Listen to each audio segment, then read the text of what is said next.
Vice President Kashim Shettima says the formal entry of Plateau State Governor Caleb Mutfwang into the All Progressive Congress APC affirms the party as a truly national platform open to all Nigerians committed to unity and inclusive development.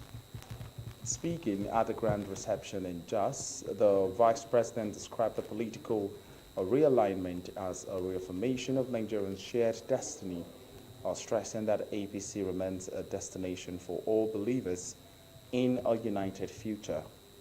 He praised the Plateau's historic contribution to the national unity and assured Governor Mutfwang of full recognition within the party, noting that good governance strengthens any political movement. Shettima commended Governor Mutfwang's leadership, citing efforts in peace building, agriculture, renewable energy for healthcare, transport revitalization, and people-focused budgeting in education, health, and youth empowerment. Senate President Godswill Akpabio and Speaker of the House Tajuddin Abbas described the development as historic, noting that Plateau's entry completes APC holds in the North Central Zone, while party leaders expressed confidence ahead of the 2027 elections.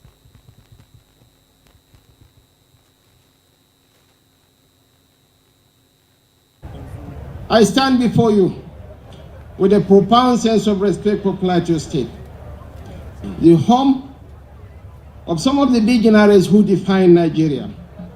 I join you with a profound sense of hope for what the nation is becoming because of contributions from this extraordinary land.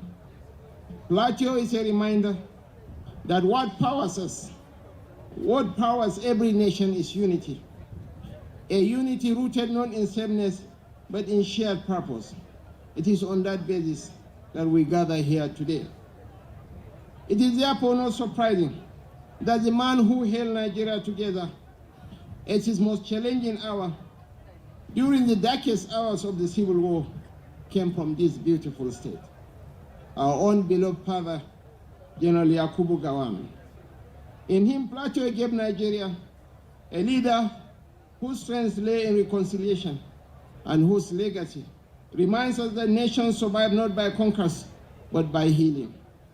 Plateau has also given Nigeria soldiers who paid the ultimate price to keep this country whole and fought for the unity of this nation. From the unforgettable Colonel James Yakubu Pam to the soldier and General Joseph Namben Garba, and to that remarkable generation of officers the media fondly described as the Langtang Mafia.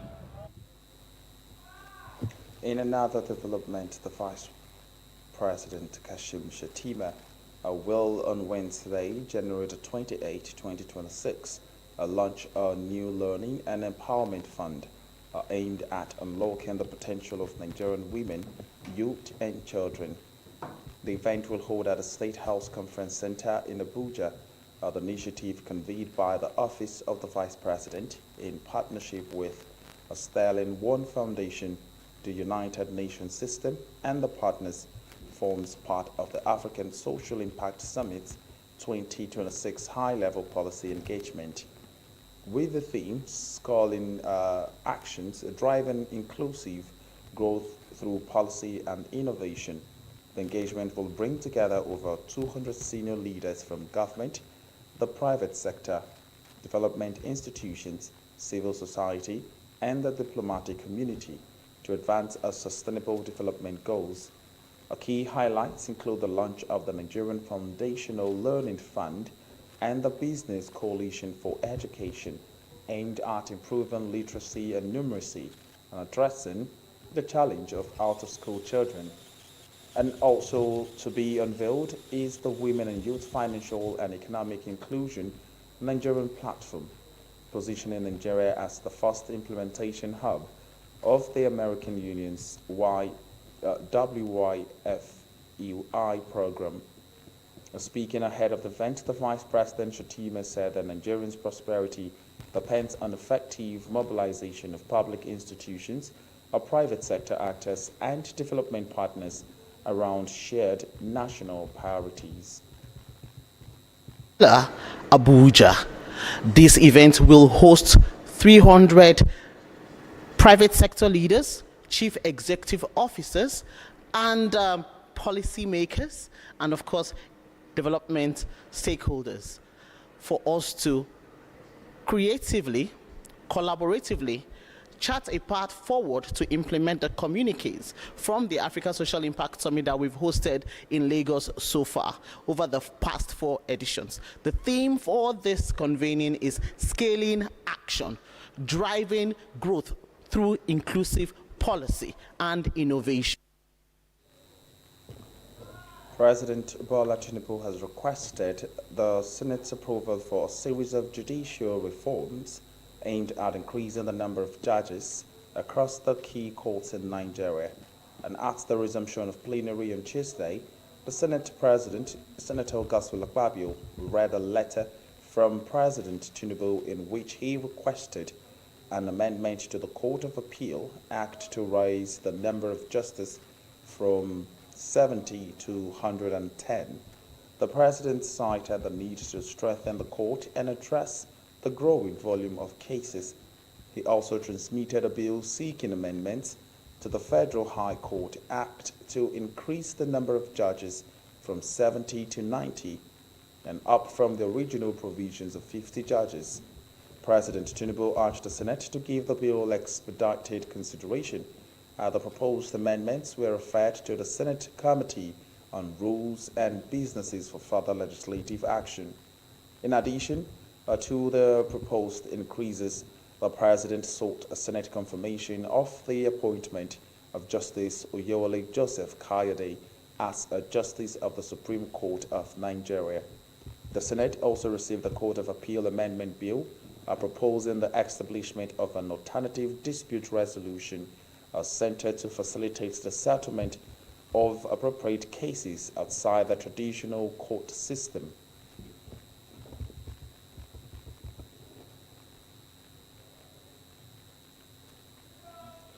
The Senate President Godswill Akpabio has charged members of the upper chamber to embrace urgency, discipline and reform-minded lawmaking as the Senate resumed plenary on Tuesday, marking the first sitting of 2026 after the Christmas and New Year recess.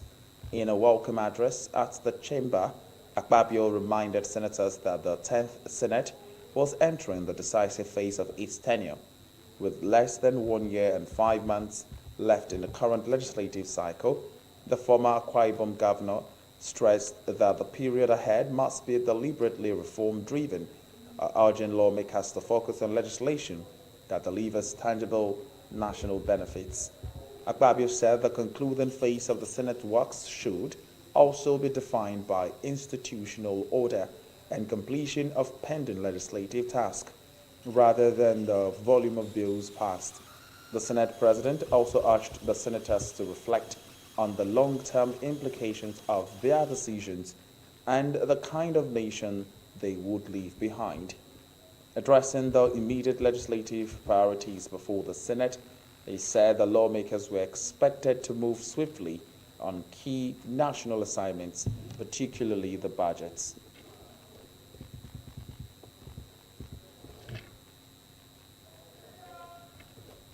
Meanwhile, the Senate leader, Okoyemi Bamidele, has said that the National Assembly will prioritize electoral reforms, constitutional review, and the passage of the 2026 appropriation bill as it resumes plenary for the remaining 6 months of the 10th Assembly.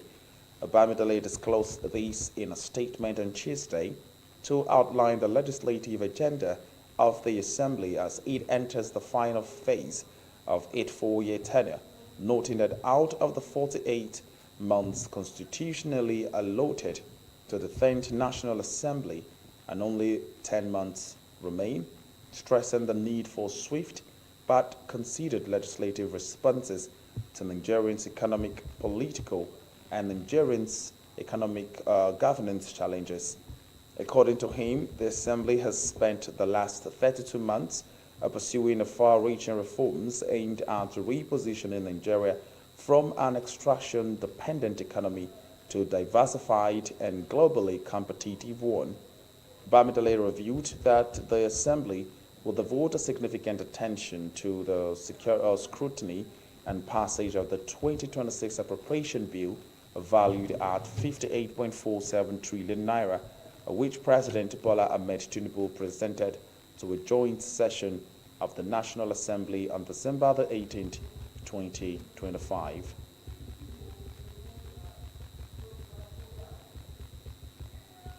The House of Representatives, where the ad hoc committee probing agricultural subsidies, intervention funds, aids and grants, has summoned the Auditor General of the Federation as well as the Minister of Finance and Agriculture over gaps in accountability for funds released to the sector between 2015 and 2025. The summons followed the lawmakers' dissatisfaction with what they described as incomplete and unsatisfactory records presented at the National Assembly hearing.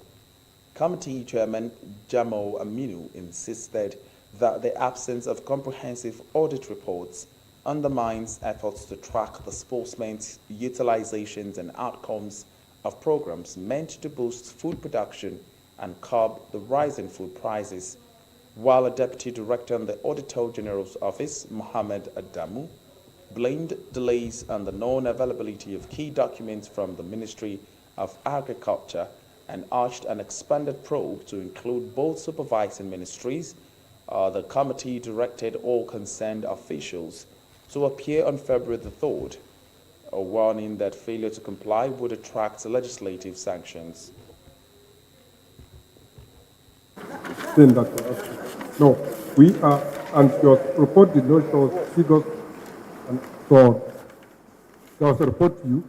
There is no figures from your side. You have not indicated any figure here, stating that you've investigated or your attention was called on ABCD, on embezzlement or whatever, on social amount. Your report did not indicate that. Very well. And our interest in the whole project, we don't have any specific interest. It's just to put the case to everybody. We don't have any specific interest. No. Absolutely no. And as I said, we have records, everything is, we have good records of it. So we are going to give you a more detailed report on this.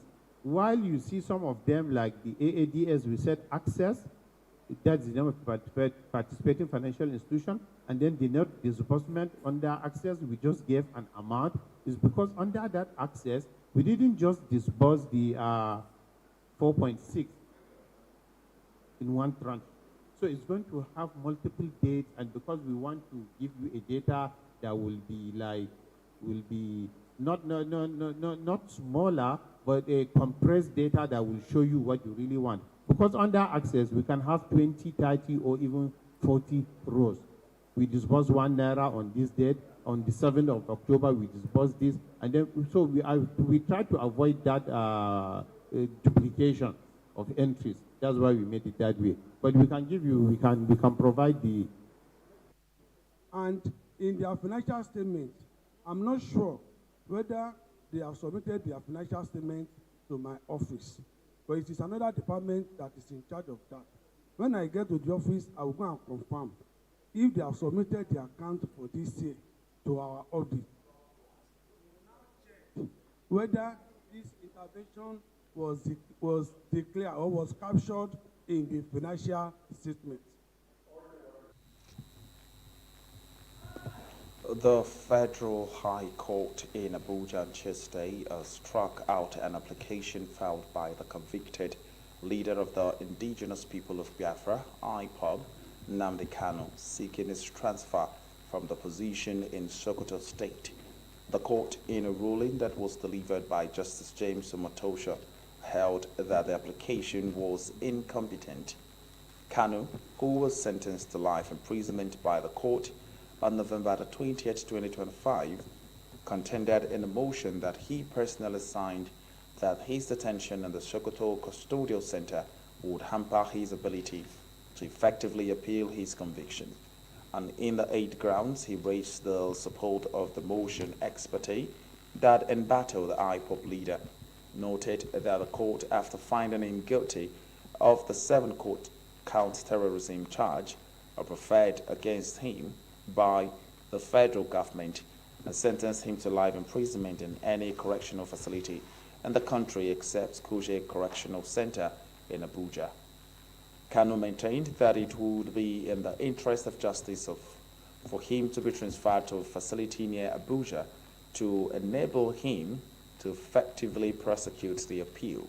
And consequently, he prayed the court for an order to compel the federal government and the Nigerian Correctional Service to forthwith transfer him from the Sokoto Correctional Facility to a custodial facility within the jurisdiction of the court.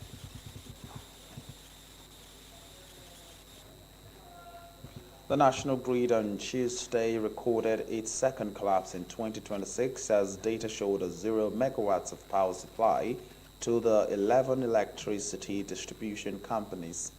The grid had recorded its first collapse in the year last Friday, barely weeks after a similar incident on December the 29th, 2025, which had caused widespread power outages across the country. Grid collapses have been attributed to a combination of technical faults, inadequate maintenance of transmission lines, and fluctuations in generation capacity. Electricity generation dropped sharply from over 4,500 megawatts to as low as 0 megawatts as of 11 a.m. Checks showed that all 23 power generation plants connected to the grid reportedly lost output during the incident, resulting in 0 power allocation to each of the 11 electricity distribution companies.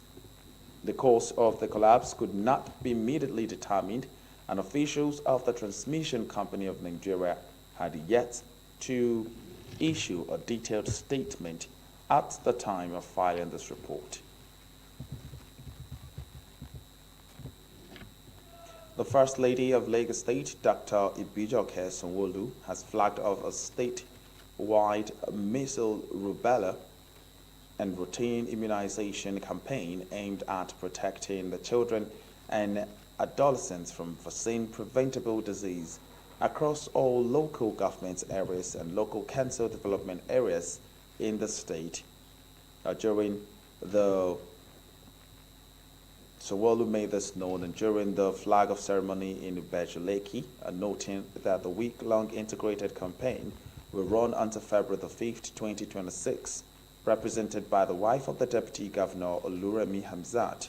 The First Lady stressed that sustained immunization efforts are critical to reducing child morbidity and mortality, improving school attendance, and supporting the long-term economic and social development.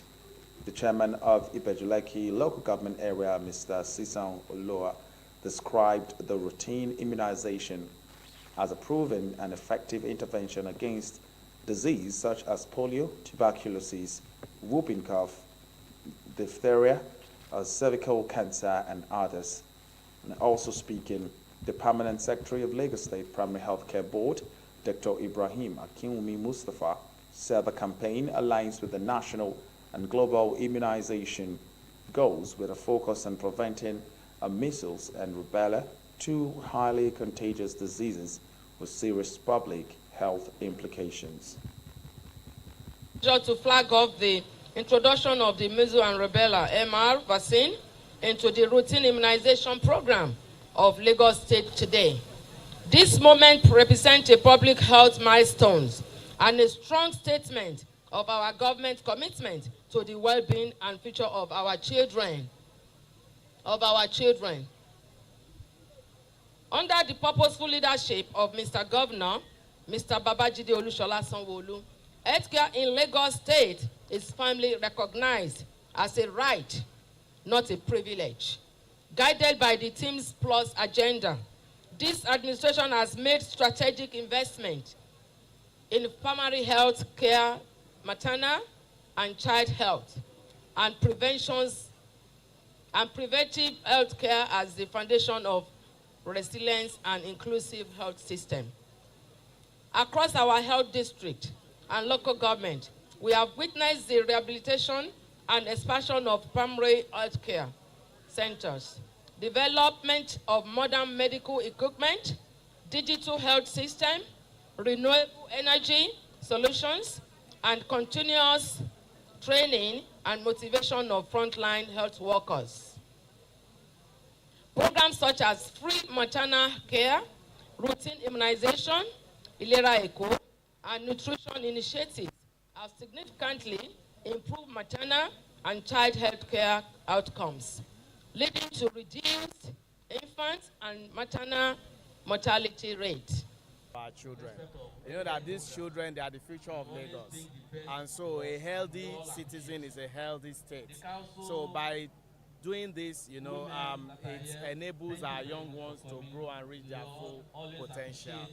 So this flag off that is being done at Ibejuleki local government today is telling the entire state that we are now starting the immunization for the measles, rubella, and so every nooks and crannies of Lagos, there will be health professionals moving from homes to homes, from schools to school, to ensure full immunization of our young ones.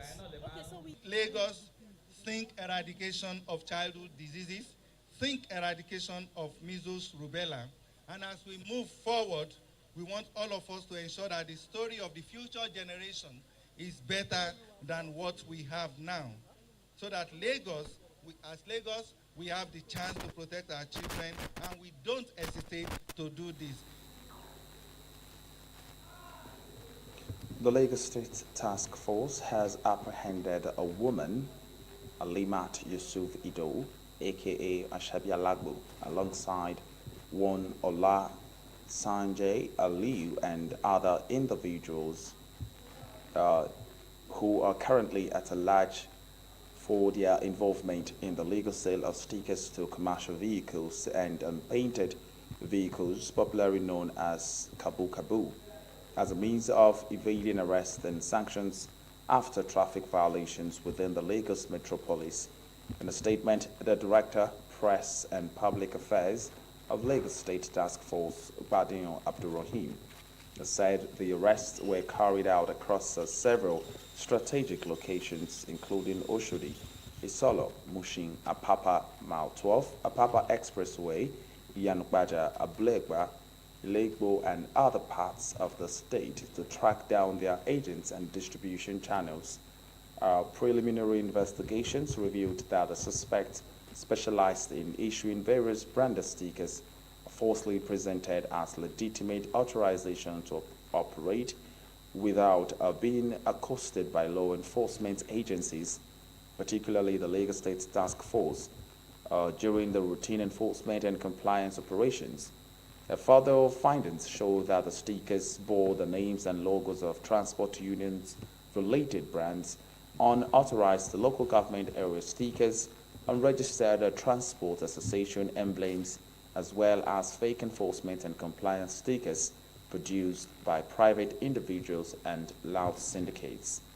Investigations also established that the illegal racketeering scheme involved the collection of unlawful weekly or monthly fees ranging between 15,000 naira and 20,000 naira per vehicle in exchange for a continuous immunity from arrest for traffic violations. The chairman of the Lagos State Task Force, Aditayo Kirili, stated that the arrest underscored the agency's unwavering resolve to dismantle all forms of criminal activities once brought to its attention by members of the public. In the meantime, the arrested suspect has been charged to court, pleaded not guilty. The court granted her bail, but remanded at Kirikiri Correctional Center till when she meet her bail conditions, while the case has been adjourned till 24th of March 2026.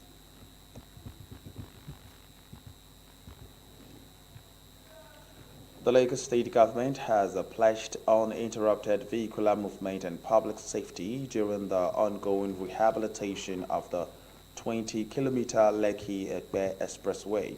The special advisor to the governor on transportation, Shola Giwa, who gave the assurance in a statement issued on Tuesday in Lagos, said the rehabilitation project is scheduled to last for 64 days.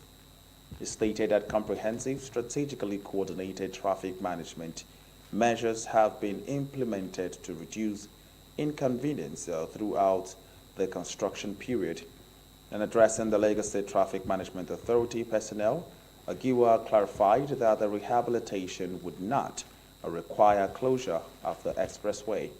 He added that traffic strategies are executed in phases with over 305 last-mile operatives deployed across 3 existing traffic management zones.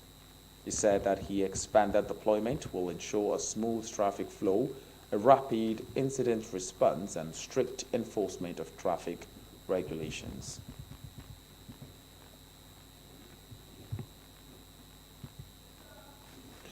The Lagos Water Corporation LWC has announced a temporary disruption in water supply to parts of Lagos metropolis, including Akyode, Ikeja, Magodo, Oregun, Ketu, Ojota, Maryland, Aromire, Ogudu, Gbagada, Shomolu, Ojuelegba, Oigbo, Ijora, Agege, and parts of Lagos Island to enable the completion of critical repair and replacement works at the Adinyo 1 water treatment plant.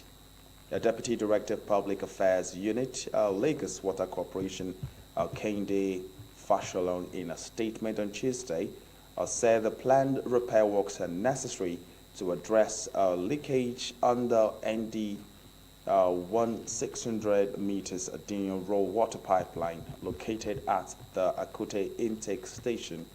The corporation explained that the continuous leakage has been adversely affecting the ongoing construction of the Adinyo Phase 2 project. That the Adinyo 1 water treatment plant will be shut down temporarily pending the completion of the repair and replacement works, as the measure was to ensure the safe and effective execution of the Adinyo 2 intake construction works.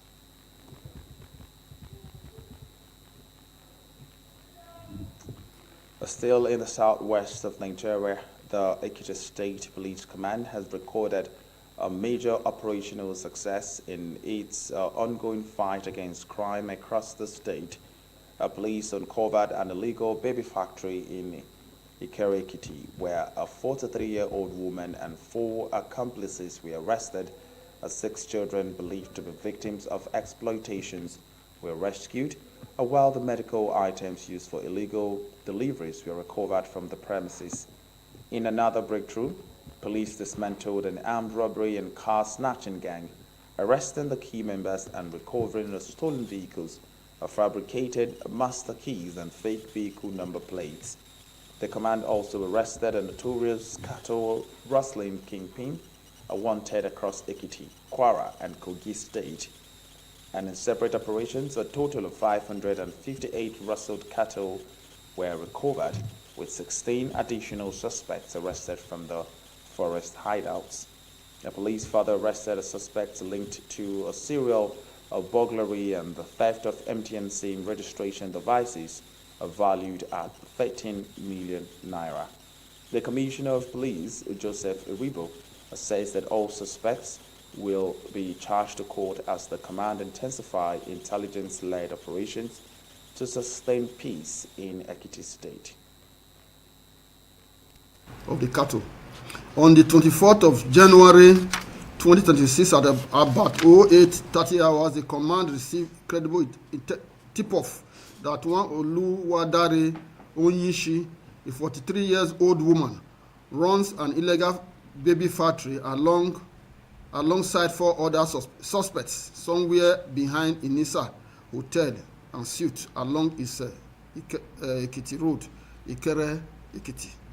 On the receipt of the information, the command operatives swung into action, cordoned off the premises used for the illegal business, and arrested Oluwadare Onyishi and 4 other accomplices, namely Onoha Gloria, 28, Victoria Linus, 25, Ihegbugu Mercy, 21, and heavily pregnant Emmanuel Esther, 23. Search was conducted in the premises, and 6 children within the ages of 2 to 9, reasonably suspected to be under bondage and exploitation, were rescued. Items such as baby delivery materials, some rolls of Demantelon tablets, and some other bottles of Goya oil were recovered from the scene. Effort is underway for the possible arrest of other accomplices. So I'm a Igbo. So from Igbo they call it a wine. And when the thing tormenting, because I have born finished, even my husband is late before I did this. So they said that it's my father's house. So when they get chance, come build and that they should stay closer to me than to going town, enter the transport to go and pray there. So if I didn't, my children used to enter there, we used to say, it's not even my children, it's for only me. And I know anybody that's coming here to come and pray.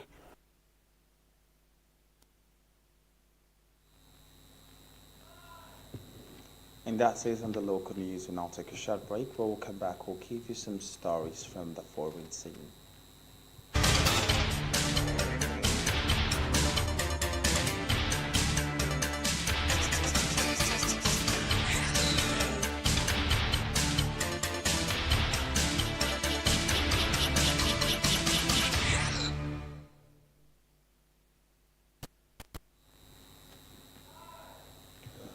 Welcome back. In the foreign scene, the UN says it is gravely concerned after a senior military leader in South Sudan urged his troops to spare no one, including the children, the elderly, and the civilians, when they are deployed to opposition-held areas of the country. The head of the UN's mission in South Sudan said that inflammatory rhetoric calling for violence against civilians is utterly abhorrent and must stop immediately. The South Sudan's Deputy Army Chief General Johnson Olun made the call while addressing his military as they prepared to be sent to the parts of the jungle state, but the government said that this was not an order. The forces aligned to South Sudan's suspended Vice President Riek Machar, who is currently in trial on charges of murder, treason, and crimes against humanity, which he denies have captured several areas in the recent weeks. The military has ordered all civilians, personnel from the UN mission, and all other aid agencies to evacuate 3 countries in jungle state ahead of an imminent operations against the opposition forces. North Korea has launched suspected ballistic missiles into the sea, and Seoul and Tokyo say, in what appears to be a weapon test before a major political congress in the country. The launches on Tuesday were the second this month after a volley on January the 4th as the South Korean President Lee Jae-myung kicked off a state visit to China. South Korea's Joint Chiefs of Staff said the missiles were launched from near Pyongyang at around 3:50 p.m. local time, which was about 6:50 GMT, towards the sea off its east coast, flying about 350 kilometers.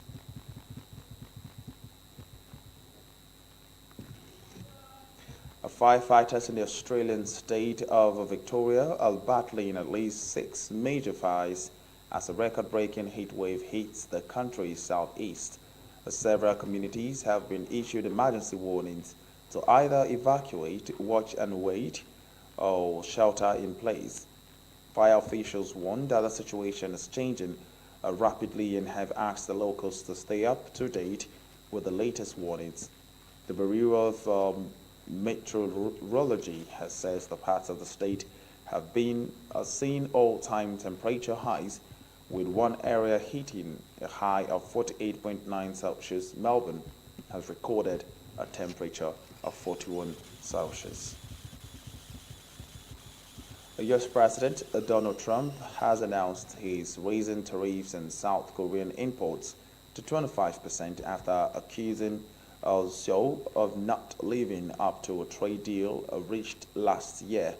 And in a post the deal reached on social media, Trump said that he would increase lives in South Korea from 15% across a range of products including automobiles, lumber, pharmaceuticals, and all other reciprocal tariffs, pointing out that the South Korean lawmakers have been slow to approve the deal, while the U.S. have acted swiftly to reduce its tariff in line with the transactions agreed to.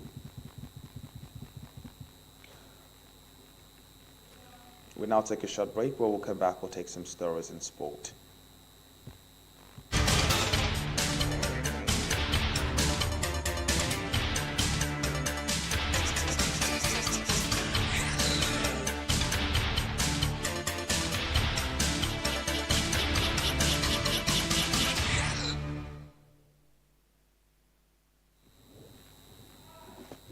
Welcome back in sport. Mikel Arteta promised that Arsenal would play with courage and conviction for the rest of the season after their surprise defeat by Manchester United showed their Premier League title charge. And Arsenal, who remain 4 points clear of second place Manchester City, host Kazakhstan Kairat Almaty in the Champions League on Wednesday and aiming to complete a tournament's league phase with a perfect record. The Gunners, who have seen wins out of seven, or have 7 wins out of 7 in Europe this season, have already secured a place in the last 16. Arteta promised that the Gunners would be fearless as they chase a first Premier League title since 2004. The Spanish Football Federation President Rafael Lozan has said that Spain will stage the final of the 2030 World Cup, which will be co-hosted by Spain, Portugal, and Morocco. Morocco wants to stage the game in Casablanca at the Grand Stade Hassan II, a huge stadium currently under construction north of the city.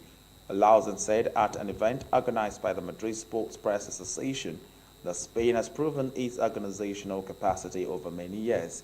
Lawson did not say whether the match would be played at Madrid's Santiago Bernabeu or Barcelona's Camp Nou, the two leading candidates. Once completed in late 2028, the new stadium in Morocco is expected to hold a total of 115,000 spectators. And talking tennis, the world number 1 Carlos Alcaraz has charged into the Australian Open semi-finals for the first time in his career with a dominant 7-5, 6-2, 6-1 victory over local favorite Alex de Minaur, keeping his speed for a career Grand Slam alive in Melbourne Park. The 22-year-old 6-time major winner has swapped on extravagance for efficiency at Road Lava Arena in Melbourne on Tuesday to extinguish the hopes of 6th seeded de Minaur, who was aiming to end a 5-decade Australian wait for a homegrown men's champions at the tournament. And Alcaraz broke de Minaur early to take a 3-0 lead, but his retooled serve came under scrutiny in the 5th game when he faced a 3 break point.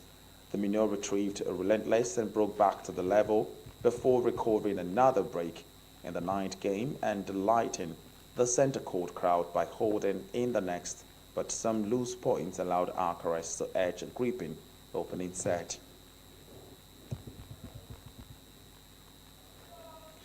In the women's single relentless top seed, Aryna Sabalenka muscled past American teenager Eva Jovic and into the Australian Open semi-finals on Tuesday to accelerate a bid for the 3rd Melbourne title.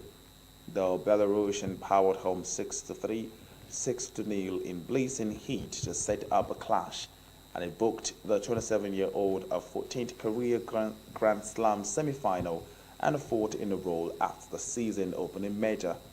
Sabalenka has won twice in Melbourne in 2023 and 2024 and seemed destined for another crown last year, but was upset in the final by Madison Keys.